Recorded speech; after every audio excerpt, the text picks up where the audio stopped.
I never thought I'd be the kind of man who'd end up in a story like this. I was raised with the idea that marriage was sacred, that loyalty was the foundation of everything, and that when you loved someone, you gave them all of yourself. That's how I lived my life when I met Clara. She was radiant in a way that made people stop mid-step. The first time I saw her at a friend's birthday party, she laughed in a way that made the whole room feel lighter. I couldn't take my eyes off her. She knew it too. She had that aura about her, confidence, allure, and just enough mystery to keep you leaning in, wondering what else she was hiding behind that perfect smile. It didn't take long before we started dating, and from the beginning, I believed I had found the woman I would spend the rest of my life with. She seemed to believe it too, or at least she played the part with precision. The way she'd hold my arm at dinner, the way she'd look up at me when I spoke, like every word I said mattered to her more than anything else. That's the way it was for years. We got married after 3 years together, had a modest ceremony, and set up a life that I thought was honest, stable, and real. I worked in IT security, a good-paying job that kept us comfortable. Clara worked part-time as a yoga instructor, though she often joked she didn't really need to because I earned enough. I encouraged her to pursue it anyway, thinking it gave her fulfillment. Maybe that was my first mistake, giving her too much freedom without realizing what she might do with it. The first signs were small. She started coming home late, claiming she stayed to have dinner with her students. She was glued to her phone more than usual, quick to smile at notifications she wouldn't show me. I brushed it off at first. I didn't want to be the insecure husband. I told myself I trusted her, that she deserved privacy, and that I was imagining things.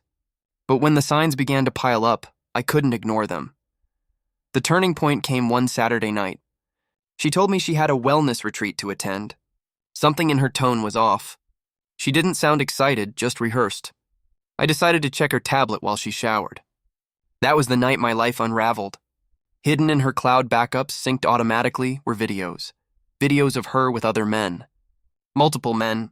At hotels and cars, even once in the apartment I paid for. She recorded everything. I don't know if it was for her ego, her thrill, or some sick sense of ownership over her lies. But there it was, undeniable. My wife was cheating on me, and she was documenting every sordid detail. At first I froze. Anger, heartbreak, disbelief, everything came crashing down. I wanted to confront her right then, to scream, to demand an explanation. But something in me shifted. Maybe it was the years of my work in IT security, or maybe it was the betrayal cutting too deep. Instead of lashing out, I decided to think.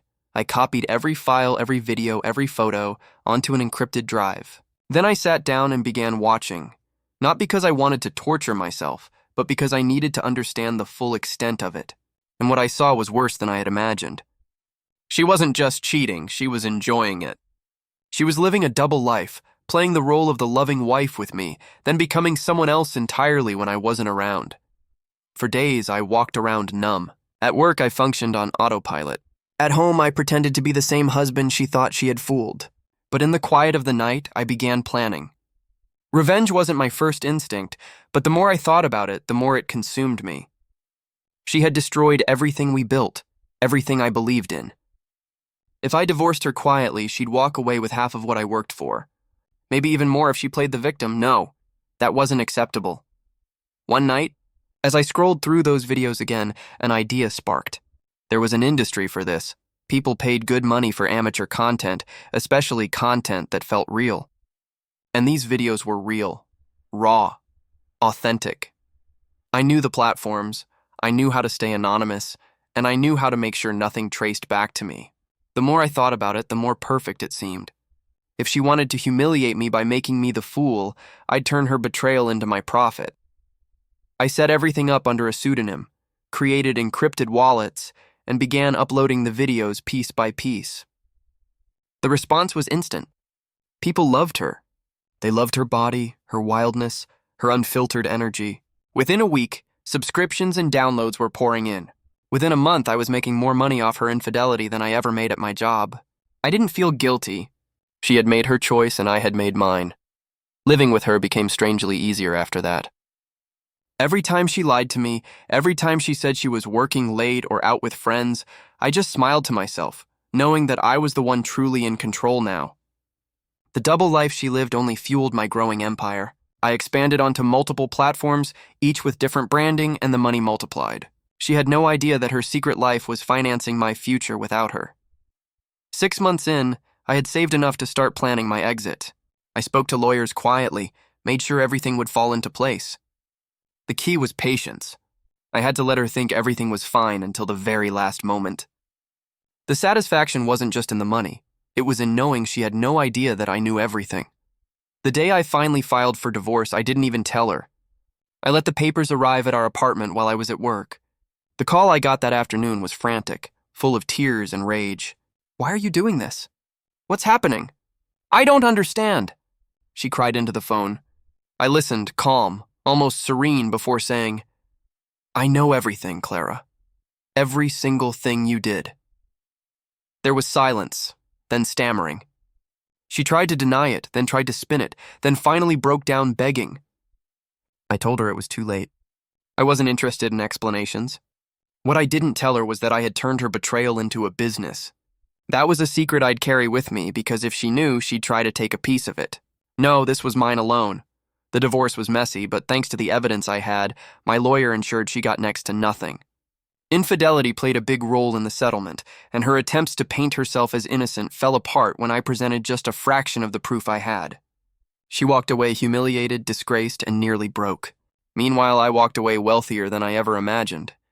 It's been over 2 years since then. The business still thrives, though I've since shifted away from just her content and built an entire platform around it. I know some people would call me cruel, vindictive, or even unethical, but I don't care. I loved her with everything I had, and she spat on it. My revenge wasn't just in the money. It was in reclaiming control, in refusing to let her win, in turning her lies into my triumph. Sometimes late at night, I still think about the man I was before all this. Naive, trusting, believing in love. That man is gone. In his place is someone sharper, colder, but stronger. If there's one thing I've learned, it's that betrayal changes you. It burns you down to the core and forces you to rebuild. I rebuilt myself on her ashes, and I don't regret it for a second. Clara? Last I heard, she was drifting from one job to another, still trying to keep up the illusion of her perfect life on social media. I don't follow her anymore. She's irrelevant to me now, a ghost of a past I no longer care about. All that matters is that I won. She thought she could play me, but in the end I played her. Revenge wasn't sweet, it was intoxicating.